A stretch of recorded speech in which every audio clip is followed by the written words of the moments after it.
आपके पास एक प्रश्न था, जर्मनी के एकीकरण में बाधक तत्वों को लिखिए। जैसे जर्मनी का एकीकरण हुआ, उस एकीकरण में क्या क्या बाधाएं आई, आपको ये इस प्रश्न के अंतर्गत लिखना था। अब आप हो सके तो जर्मनी का जो एकीकरण हुआ वो कितने चरणों में हुआ, 3 चरणों में हुआ, ये लिख दीजिए। साथ ही इसमें जो योगदान था उस योगदान को स्पष्ट कीजिए कि भैया बिस्मार्क ने इसमें योगदान दिया। अब आप लोगों को क्या करना है कि आप हो सके तो इसका उत्तर पॉइंटों में दीजिए। अब ऊपर आप डालिए जर्मनी के एकीकरण में बाधक तत्व, और उन तत्वों को पॉइंटों के हिसाब से जमा दीजिए। जैसे पहला है ऑस्ट्रिया का हस्तक्षेप, दूसरा है सैनिक शक्तियों की स्थिरता, तीसरा है जनसामान्य की जागृति का अभाव, चौथा है पोप का प्रभाव, और पांचवा है विदेशियों की रुचि। अब आपने जो ये पॉइंट जमाए हैं उनको एक एक करके अलग अलग रूप में विस्तारित लिखिए।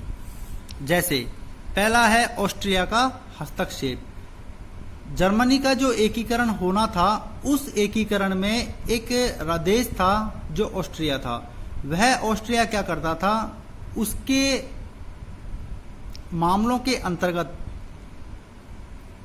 जो वहां का प्रधानमंत्री था उसका नाम था मैटरनिक। मैटरनिक क्या करता था कि जो भी जर्मनी के जो राष्ट्रीय आंदोलन होते थे उन राष्ट्रीय आंदोलनों को सफलतापूर्वक से कुचल देता था, मतलब दमन कर देता था, मतलब उनको आगे बढ़ने नहीं देता था, जिससे जर्मनी का एकीकरण संभव नहीं हो पाया था।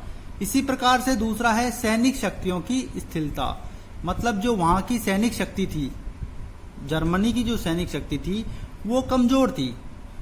अब जिस देश की सैनिक शक्ति कमजोर होती है तो उस देश पर दूसरे देश का प्रभाव होता है। उसी प्रकार जर्मनी एक राज्य था, वह एकीकरण न होने का सबसे बड़ा कारण था कि वहां की जो सैनिक शक्ति थी वो क्या थी, कमजोर थी, मतलब कमजोर होना था।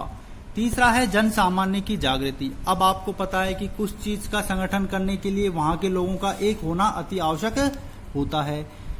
तो जर्मनी का जो एकीकरण था, उस एकीकरण में एक समस्या थी जन सामान्य की एकता। जन सामान्य की एकता मतलब जर्मनी का एकीकरण के प्रति जागरूक न होना। जो वहां के लोग थे वो क्या थे, जन सामान्य जो लोग थे वो जर्मनी के एकीकरण के प्रति जागरूक न थे। केवल और केवल शिक्षक व उच्च कुलीन के लोग ही जागृत थे, बाकी समाज इससे परिचित नहीं था कि जर्मनी का एकीकरण हमें करना है या नहीं। अगला था पोप का प्रभाव।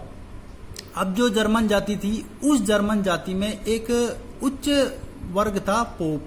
पोप जो लोग थे वो उच्च तथा शिक्षित लोगों पर अपना आधिपत्य रखते थे। वे सभी का मतलब उच्च लोग तथा शिक्षित लोग जो पोप कहते थे उसके अनुसार ही कार्य करते थे, और पोप जर्मनी का एकीकरण नहीं करना चाहते थे, क्योंकि अगर जर्मनी का एकीकरण हो गया और जर्मन एक पूर्ण रूप से राष्ट्र बन जाता है तो पोपों की जो शक्तियां हैं वो शक्तियां कुछ सीमित हो जाएंगी। इसी प्रकार आप लास्ट जो पॉइंट है विदेशियों की रुचि। अब आपको पता है कि जर्मन जो राज्य है वह व्यापार व धन की संपदा से संपन्न राज्य था। अधिकांश जो राज्य थे वो उस पर आधिपत्य करना चाहते थे। जैसे प्रमुख राज्य थे फ्रांस, इंग्लैंड, डेनमार्क, ये सभी देश क्या चाहते थे कि हमारा जो आधिपत्य हो वो जर्मनी पर स्थापित हो जाए, जिससे हम व्यापार और धन आसानी से प्राप्त कर सकें। धन्यवाद।